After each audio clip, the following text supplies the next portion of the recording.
The Common Sense Show, and welcome back. Welcome back. It's 2026, and 2026, I think it's going to be a great year for everyone, for you, for me, for this show, for what you're doing. I am hoping that you find what you're looking for in the next 12 months. But if you don't set out to planning it, to put your mind to it, it's not going to happen. Listen, while most people are reacting to headlines on the Common Sense Show, we slow it down and we talk about what those headlines actually mean for people who are responsible for real money, real outcomes, and that's you. No matter where you are in the world, I appreciate you being here with me. Thank you for listening. Thank you for watching. Today, we're talking about the 2026 Redfin predictions for housing. They're calling it the Great Housing Reset. And by the end of this video, you're going to understand what's happening, why it's happening, and what people in your position should do about it. So sit back, relax. I'm going to ping just for a moment, and I'll be right back and we're going to talk about it. There's 11 predictions. Stay tuned.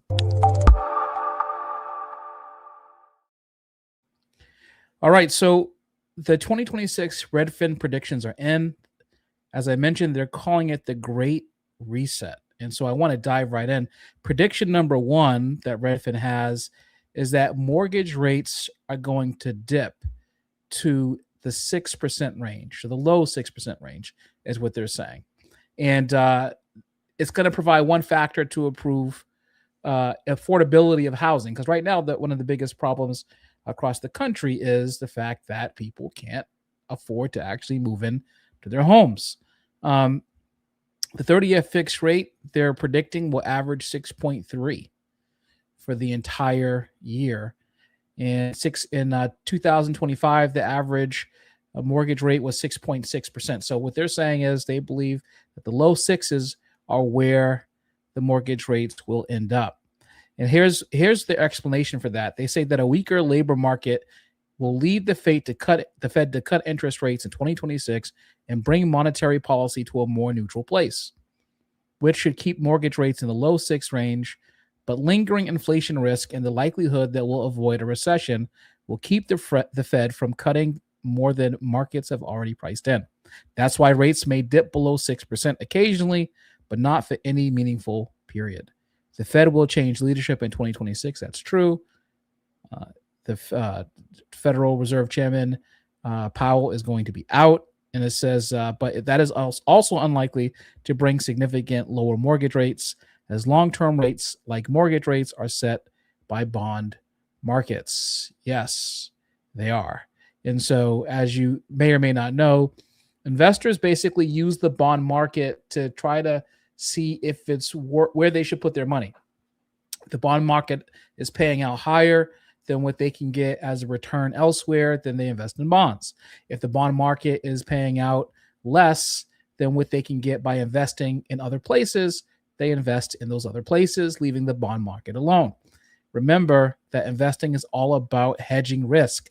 That's what investors do. They hedge their risk. They use the bond market to secure their capital. They make sure that their money is safe. You should always be thinking about that when you invest your money.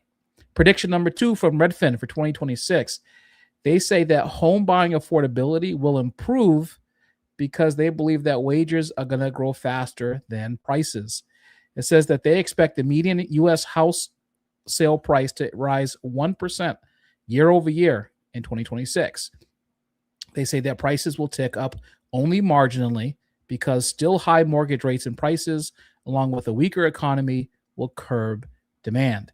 Home buying will become more affordable because home prices will grow slower than wages for a sustained period of time since the aftermath of the financial crisis. The small price increase combined with mortgage rates dips lower than they were in 2025 means that housing payments will grow slower than wages too. So this is essentially why your grandparents, great-grandparents, maybe even at the beginning of your parents' adult lives were able to actually buy homes, is because their wages, like the ratio of wage to house cost, when your great grandparents or your grandparents were around, was that ratio was much, much closer. For instance, although the wages would have been lower um, decades ago, the cost of a house is way down as well, right? And so um, they were, let's say they were making like 20,000 a year, which they would not even qualify to be middle income. That $20,000 that they were making, they were buying like a $40,000 house or a $60,000 house or an $80,000 house. And that house, only being 4 times their income of $20,000, put them in a much better position to afford that mortgage at a much lower rate. Now, I want you to think about this. You could have 2 people working in your house, each one making $100,000. In that house, with each person making $100,000, so $200,000 gross income. And in some cities, you can't even get into a house, a starter home, for less than $600,000 or $700,000. So the rate of housing costs have exponentially increased against the rate of wages, right? And so in this prediction, they're expecting the wage rate to grow faster than home prices, which, I mean, it's not going to obviously go back to, 1940s, 50s, 60s, 70s levels in terms of the ratio. But whenever wage rates versus housing rates are not crazily outpaced, if whenever wages are not like absurdly outpaced by housing rates, that makes purchasing a house easier. And couple that with lower mortgage rates, it makes it a little bit more palatable for someone to buy it. Here's the explanation. They say slow demand has historically caused prices to fall. We don't expect that to happen in 2026 because sellers will pull back too. That's largely because many would-be home sellers would have enough equity to avoid falling behind on their mortgage payments. Mortgage delinquency rates are low, and most homeowners will be able to wait until the housing market further recovers to list their home. In the past, the same economic forces limiting home buying demand also forced many homeowners into distressed sales. But today's homeowners tend to have good credit, a lot of equity, and low rates, putting less pressure on potential sellers than on buyers. The improvement in affordability will be significant enough to lure back some house hunters, but home buying will remain out of reach for a lot of sideline buyers. Gen Zers and young families will feel the pinch of still high cost, with many of them opting for non-traditional living situations to afford housing. And we're going to talk about that, one of their predictions about how Gen Zers are experiencing living on their own in adulthood right now, in one of their predictions later. But this is, ironically, the recipe for an increase in home buyers getting into homes is the price of houses not crazily outpacing wages. That's one factor. The cost of borrowing the money from the bank, right, getting the mortgage, having a lower interest rate is another factor. And, obviously supply is another factor. But here's the problem, is that the people that own the homes, mostly in the baby boomer generation, are in such a good position in their home ownership that they're simply not adding to the supply, right? So they have low mortgages, they have great incomes if they're still working or running businesses, they have tons of equity in their homes, and they are not motivated at all to move out of their home and to put it on the market. And they're not doing anything for largesse for people who have these young families who are looking to buy their first home. So what does that mean? It means that although the environment is going to get a little better, frankly, I think that at the end of the day, home buyers are still going to be slightly screwed just a bit when it comes to getting into their homes and getting that starter home for their family. So that's prediction number 2. Prediction number 3, home sales will rise 3%. They predict that sales of existing homes will end 2026 up 3% from 2025, with sales coming in at an annualized rate of 4.2 million. And here's their rationale. They say that they expect stronger spring home buying seasons in 2026 because mortgage rates were sitting around 6.8% during the spring of 2025, meaningfully higher than the 6.3% rates that we're predicting this year. Sales will increase only slightly because affordability will improve just enough to lure some on-the-fence buyers.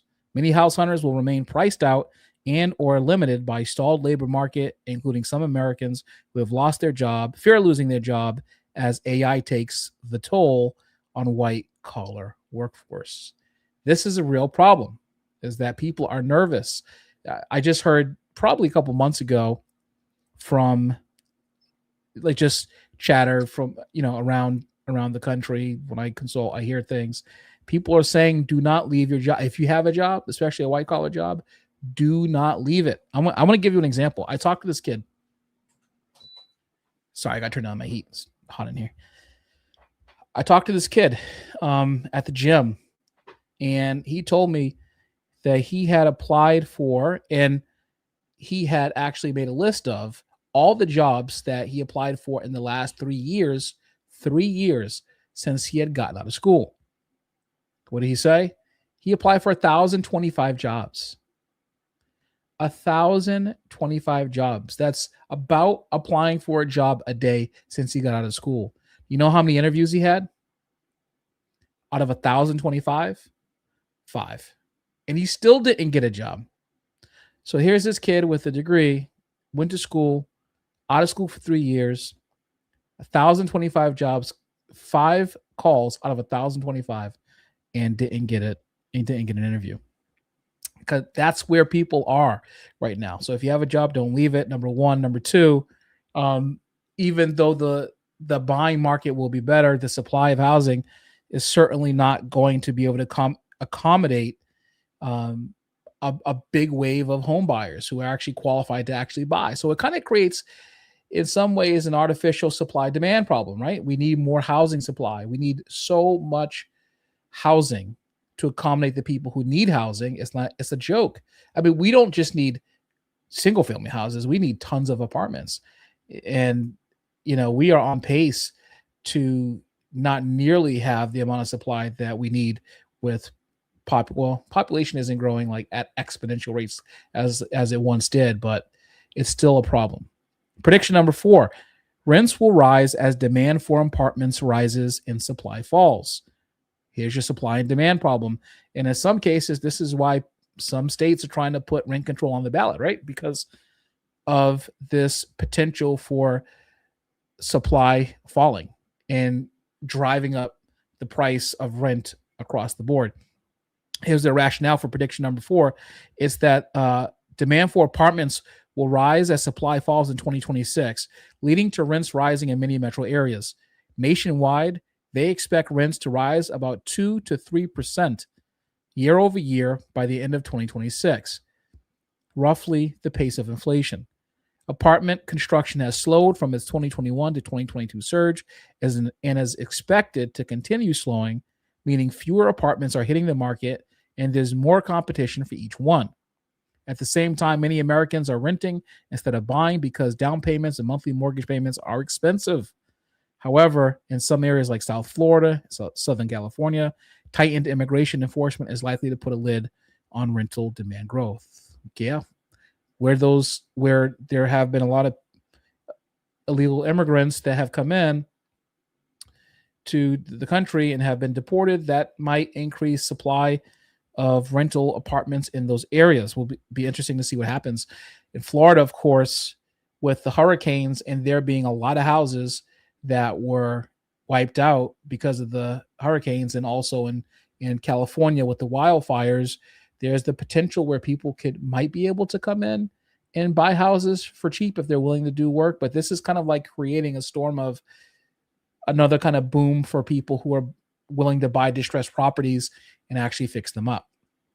Prediction 5, high housing costs will reshape households with more roommates and fewer babies. Now, I found this one to be interesting. They're predicting that there's going to be more roommates and fewer babies. People are going to start, well, I don't want to say shacking up. Shacking up is an old word for something different, but people are going to start creating roommate situations where they would normally say, I don't want a roommate. I don't want to live with someone. I don't want someone eating my potato salad, before I come into the house, right? They just kind of want to, be left alone. They want to, be on their own they want to make their own mess. They don't want somebody in there, messing with their stuff. And we can all sympathize with that. I remember when I first got married, before I got married, I had my own apartment and I didn't, I wasn't a big fan of having a roommate. I was like, someone asked me, they said, would you get a roommate? It was of no interest to me. However, people are going to have to change their mind on that. So looking forward to seeing roommate stories on TikTok, because TikTok is the home of people who like to make these mysteriously samurai-like ninja videos of people just living their life, and people get wildly entertained by that. Prediction 5, high housing costs, reshaping households, and more roommates and fewer babies. Here's how they explain it. They say that the improvement in affordability won't be enough to immediately boost home ownership for young families. Gen Z and millennial homeowner rates flatlined last year, and we expect that trend to continue. The household makeup will shift further away from the nuclear family, with more adult children living with their parents and vice versa. I want to know if you're watching this video on replay or if you're watching right now, and you could comment while you're watching this, because I'd like to see what you think. Have you seen or heard of more people now living with their parents than ever before? Is that something that has increased in your area? Have you seen people actually, say, hey, I can't afford to kind of live on my own, even though like I'm a 30-year-old adult, so I'm going back home? What have you seen? Just tell me in the comments if you've seen an increase in full-grown adults living back with their parents. They continue, they say they expect more friends to pool resources to buy homes together. That'd be interesting. Often with prenup-style agreements. The portion of young adults living with their parents is down from its pandemic peak, but historically high. Roughly 6% of Americans who struggled to afford housing as of mid-2025 moved in with their parents, and another 6% moved in with roommates. We expect those shares to increase next year. So that's 6% of Americans who struggle to afford housing as of mid-2025. That's probably millions of people that have moved in with their parents. They continue, they expect high home buying costs to make families smaller. The fertility rate has been gradually declining for years and is expected to continue falling. I think the birth rate in the US now is like 1.8 children or something like that. But it's been falling every year for like a long time, which is not good. Talk about replacement rate. We cannot dip below replacement rate. That would not be fantastic. More families will renovate their homes to comfortably afford multiple generations. In a November Thumbtack survey of more than 100 home renovation professionals, multi-generational features like separate suites for extended family were the most commonly cited response when asked to predict the most popular design trend of 2026. Picture a garage that's converted into a second primary suite for adult children moving back with their parents. Redfin agents in places like Los Angeles, Nashville say more homeowners are planning to tailor their homes to share with extended family. I wanted to look and see. I saw one on the internet the other day. I'm going to say in-law apartment, a garage suite conversions. Let's take a look at this together and see what this looks like.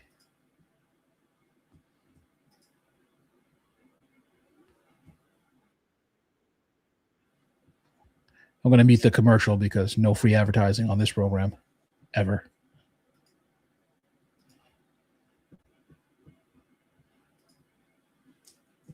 All right, hold on. I found it.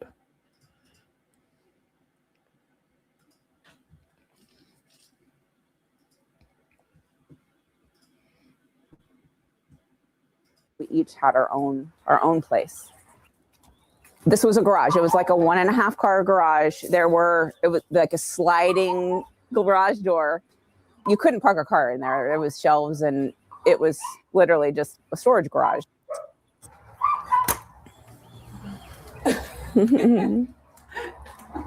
Furry thing.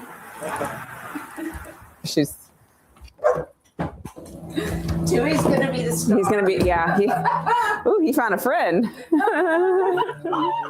is great here though, because you really can see. It does feel like almost neighbors. You have a shared. Well, that was when we were talking about if we were going to do this, then I needed to have my life with my family, and she had her place where she could also still bring friends over, and we wanted that sort of one patio separation and One patio. Yeah. One patio separation It's actually not hideous looking. and very good boundaries. The boundaries are the important part. The boundaries are the important part, right? Think about that. Wow, you immediately noticed the natural light. yeah.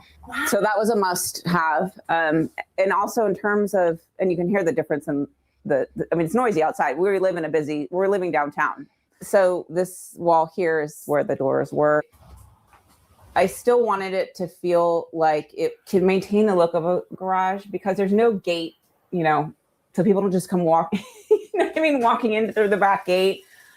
We didn't want big windows here to let in more light, so hence the skylight, so that we had a lot of natural light. I had to have it be light. It was really just a garage, so it was. So there we go. A sample of what people are doing across the country to welcome their families back in their homes, whether it's, daughters or sons building places for their moms or their dads or both of them together to live on their properties, or whether it's like in Massachusetts, them approving and basically rubber stamping ADUs so that you can build a dwelling unit right in the back of your house for a relative. They are trying to solve this housing affordability crisis and housing stock crisis the best way they can, which kind of leads us to prediction 6. It says the affordability crisis will unite policymakers across party lines. It says voters in the November election, especially young ones, made it clear that lowering housing costs is their top priority. Not only are sale prices and mortgage rates high, but the total cost of home ownership is rising due to skyrocketing insurance premiums and the likelihood that utility costs will surge due to large-scale AI-driven data centers. Now, I don't know if data centers alone are the reason for the sky-high and ridiculous utility costs that I've been experiencing myself, but I can tell you right now, the last 2 months I live in Massachusetts, I heat my home with electric, unfortunately, and a pellet stove because there's no gas on my street, nothing like that. And so my bill was like over $1,000 the last couple of months, $1,017, $1,068 this month. It's really expensive. Yeah, over $1,000. They also continue on. The President Trump may declare a national housing emergency to help more Americans afford homes, and other politicians on both sides of the aisle will introduce more policies to help alleviate the housing affordability crisis. The Yes in My Backyard movement will pick up many more supporters, opening the door for initiatives that increase housing supply. That is a bipartisan congressional caucus that has already proposed legislation, including the Yes in My Backyard Act, and the Build More Housing Near Transit Act is making its way through government. So I guess those are 2 things for you to watch out for in 2026. But in areas already like I live, accessory dwelling units, those ADUs, building on the home that already exists, if you have the space, those pretty much get rubber stamped and not denied because of the supply. Prediction 7, more Americans will refi and remodel. Redfin, expect U.S. mortgage refinance volumes to increase more than 30% annually. That's a lot. In 2026, ending the year at a total of $670 billion. More Americans will refinance largely because 20% of mortgaged homeowners have a rate above 6%. And those who bought recently with an elevated rate are chomping at the bit to bring their monthly payments down. I'm assuming that people bought just to get in so that they can have a house, and with the expectation that within a year or 18 months, they could refinance. So they probably are playing the wait and see game, praying that they don't actually lose that game if the rates are unchanged year over year. And so they bought this house, they have a decent sized mortgage, and they're kind of just waiting, hoping that the refinance rates actually crater and go down. Prediction 8, New York City outskirts, Great Lakes region will be hot. Zoom towns like Nashville and Austin will not. It says areas close to New York City will attract people who need to commute to the office.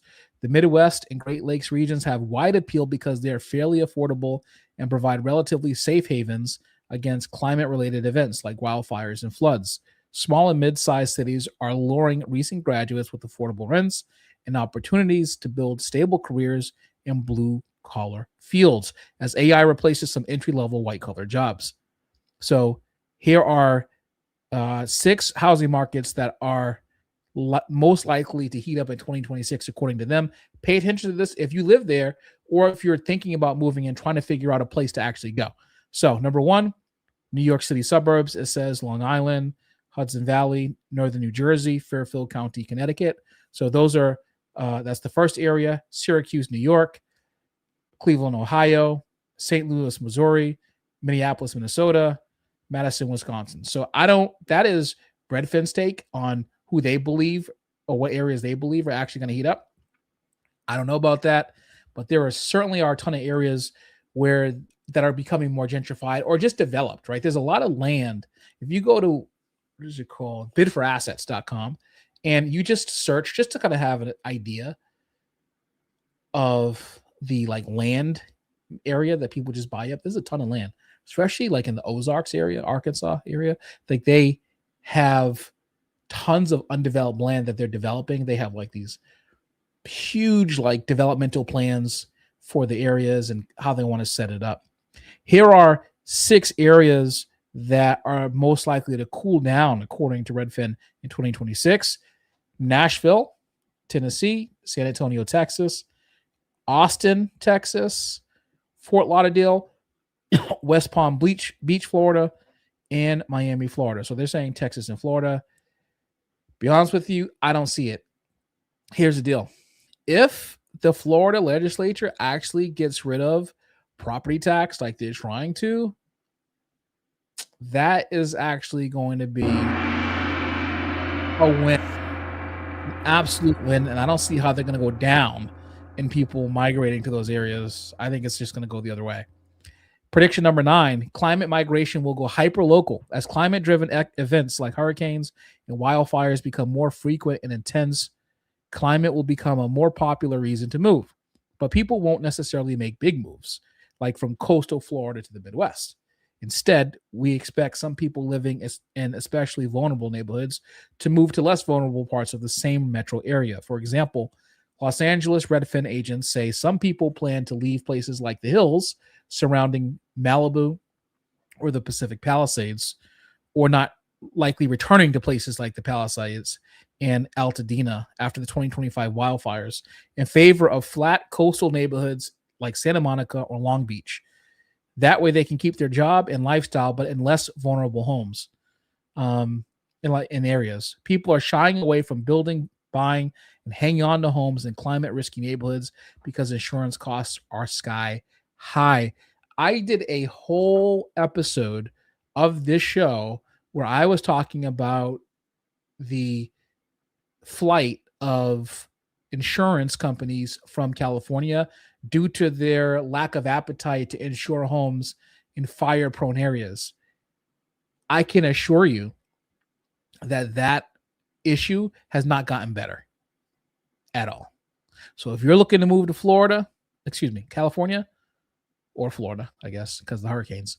But if you're looking to move to California and you're thinking about whether or not you want to buy a home like in a coastal area of California or in a wildfire prone area of California, you better be careful because these insurance companies are pulling out, and they've pulled out, and they've left just a few different insurers who in some cases are willing to insure, but in other cases, people relying on the state created insurance fund, like fire insurance fund, which has now been depleted of all its money, and I believe is completely bankrupt essentially. So just do your due diligence before you go and move. 2 more predictions.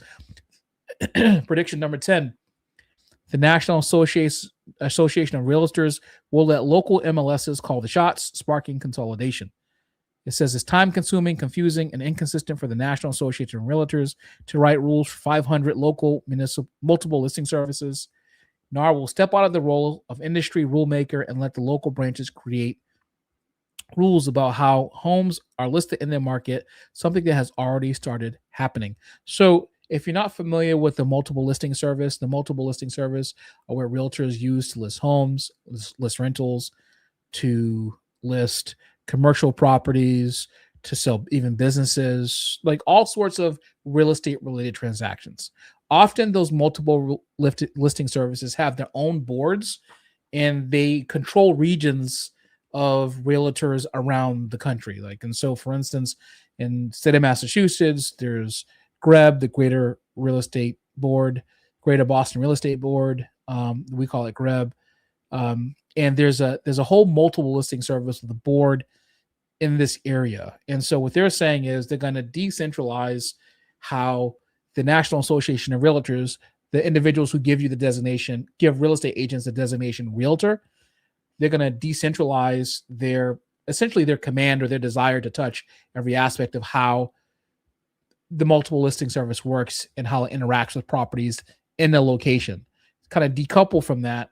And it looks like they're predicting that it will be kind of regionalized, which in some cases makes sense because there are wildly different real estate rules, laws, and things that need to be kept track of. And having one organization do that is probably the reason why the NAR membership is stupid expensive in the first place. Final prediction. AI will become a real estate matchmaker.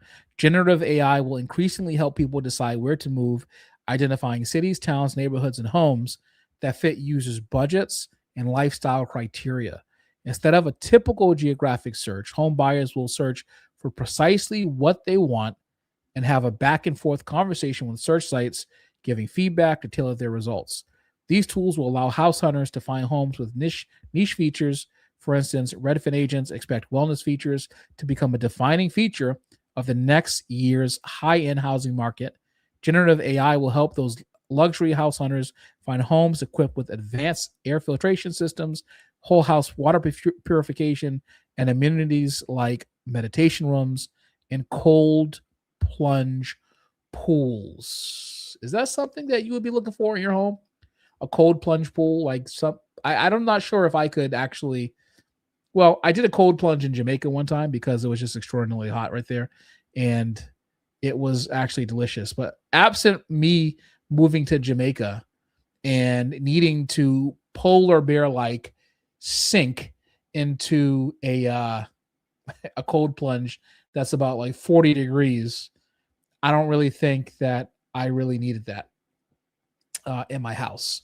But some people are kind of like sold on sold on cold plunges and doing that kind of like morning routine where they do cold plunges every single day. That's not my jam, but maybe it's something that you want. But so that is the prediction from Redfin, right? They are predicting that all the six predictions that I talked about were going to come true. And if you are still trying to figure out whether or not that relates to you, then go back in this video if you didn't hear and take a look at those 6 things again. So if this helped you think a little bit more clearly about what's happening next year in the housing market, the great housing reset, people moving in, lack of affordability still going to be pronounced, people looking for certain features in houses, AI coming in to help you choose which house, but more importantly, most people will not still be able to buy houses, even though the environment will be better. If this video helped you to think more clearly about what's happening, that's the point of the Common Sense Show. That's what we do here. We make complex money and economic issues make sense for people who are actually living in them on a daily basis, and that's you. So thank you for tuning in. I appreciate you. If you're watching on YouTube, please like and subscribe to this channel. If you're watching on X, hit the like button, like this video, and then repost it on your X account so other people can find it as well. Subscribe if you want clarity instead of noise. And until next time, if you don't go about building your business, you're going to be building the business of someone else. I am Micah, and I am out of here. Peace.